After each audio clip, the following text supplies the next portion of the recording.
கர்த்தருடைய பரிசுத்த நாமத்துக்கு மகிமை உண்டாவதாக. இந்த காலை வேளையிலே கிருபையின் வார்த்தை சங்கீதம் 84:5 உம்மிலே பலன் கொள்ளுகிற மனுஷனும் தங்கள் இருதயங்களில் செவையான வழிகளை கொண்டிருக்கிறவர்களும் பாக்கியவான்கள் என்று எழுதப்பட்டிருக்கிறது. நாம் அநேக நேரங்களில் நாம் பாக்கியவான்களாக இருக்க வேண்டும் என்று விரும்புகிறோம். ஆசீர்வதிக்கப்பட்டவர்களாக நாம் இருக்க வேண்டும் என்று விரும்புகிறோம்.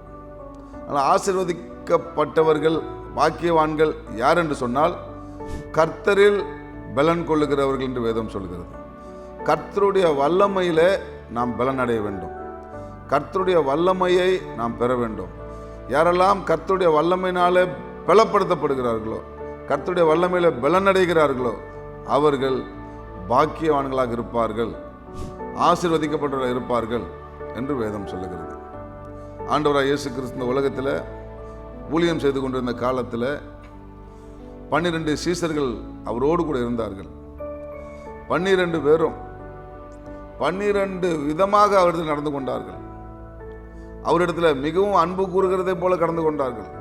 அதில் ஒருத்தர் சொல்றாரு, நான் உனக்காக என் உயிரையே கொடுப்பேன் என்று சொன்னார். இன்னொருத்தர் சொன்னார், நீங்க என் காலை கழுவப்படாது என்று சொன்னார். இன்னும் சிலர், உம்மை பின்பற்றி வருகிறோமே, எங்களுக்கு என்ன கிடைக்கும், சாகிற வரைக்கும் நாங்கள் உங்க கூட தான் இருப்போம், உங்களை விட்டு பிரிய மாட்டோம் என்று அவர்கள் வீர வாக்குறுதிகளெல்லாம் கொடுத்தார்கள். ஆனால் நேரம் வந்தபோது ஒரு நாள் எல்லாரும் இயேசு கிறிஸ்துவை விட்டு ஓடி போய்விட்டார்கள். காரணம் என்ன? அவர்கள் கொடுத்த வாக்கெல்லாம் நிறைவேற்ற முடியாமல் போயிடுச்சு. கொடுத்த வாக்குறுதியெல்லாம் பொய்யாய் போனது, வீணாய் போனது. அதே சீசர்கள் மேல் வீட்டு அறையிலே அவர்கள் ஒன்றாக கூடி வந்திருக்கும் போது அப்போஸ்தலர்கள் நிருபத்தில் நாம் வாசிக்கிறோம், பரிசுத்த ஆவியானவர் இறங்கினார், அவர்களை பரிசுத்த ஆவியானவர் நிரப்பினார். நிரப்பின பிற்பாடு ஓடிப்போன அத்தனை சீசர்களும்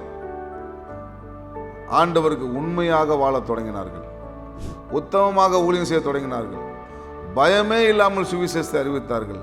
அந்த வல்லமையின் பலன், ஆண்டவருடைய வல்லமையில் நாம் பலப்படும் போது நாம் பாக்கியவான்களாக இருப்போம் என்று வேதம் சொல்லுகிறது. அன்றைக்கு வல்லமையிலே பலப்பட்ட அந்த சீசர்களை இன்ற வரைக்கும் நாம் பேசிக்கொண்டிருக்கிறோம். இன்ற வரைக்கும் நாம் அவர்கள் மூலமாக இன்றைக்கு நம்முடைய வாழ்க்கையெல்லாம் மாற்றப்பட்டிருக்கிறது. இன்ற வரைக்கும் ஆண்டவர் அவருடைய வார்த்தைகளை பயன்படுத்தி கொண்டிருக்கிறார். அவர்கள் பாக்கியவான்கள், அவர்கள் ஆசீர்வதிக்கப்பட்டவர்கள். நம்முடைய வாழ்க்கையிலும் கூட பிரியமானவர்களே, நாம் ஆசீர்வதிக்கப்பட்டவர்களாக, நாம் பாக்கியவான்களாக நாம் இருக்க வேண்டும் என்று சொன்னால் நாம் தேவனுடைய வல்லமையில் பலப்படுகிறவர்களாக நாம் இருக்க வேண்டும். ஆகையினால தேவன் நம்மை தம்முடைய வல்லமையினால் பலப்படுத்துவதற்கு நம்மை முழுமையாக நாம் அர்ப்பணிப்போம். அவருக்கு கீழ்ப்படிவதற்கு நாம் எந்த அளவுக்கு நம்மை தாழ்த்த முடியுமோ அந்த அளவுக்கு ஆண்டவருடைய சமூகத்தில் நம்மை தாழ்த்துவோம். அவர் தம்முடைய வல்லமையினாலே நம்மை பலப்படுத்தி பாக்கியவான்களாக, ஆசீர்வதிக்கப்பட்டவர்களாக உங்களையும் என்னையும் மாற்றுவார். ஆமென்.